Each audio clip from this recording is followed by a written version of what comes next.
آقا من نمیخوام حالا پرده دری کنم درباره آقای خلخالی حرف بزنم که 550 نفر فقط از افرادی رو اعدام کرد، خیلیشون به توبه بیچاره‌ها تو زندان.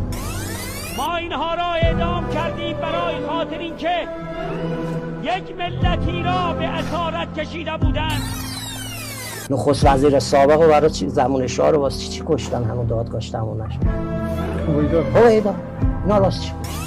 اگر دادگاه قربانی میخواد که بنده تسلیمم، هر تصمیم بگیرید که بنده عرضی.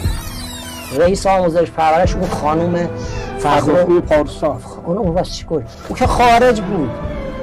خارج نبود. چرا؟ از ایران رفته بود، بعد اومد ایران. بردن بهش اعدام.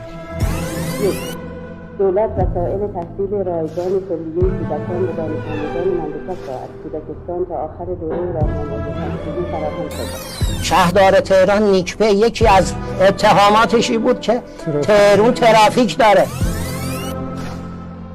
شهردار تهران خوش آمد میگوید الان. پس یه آقای زاکانی بگیرید تیکه تیکه کنید. به عملکردتون در موضوع هوایی پاک چه نمره‌ای میدین؟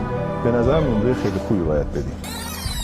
قبلش هم باید قالیباف رو میکردید یا الویری همچون بره بقیه. آخی حرفا نیست.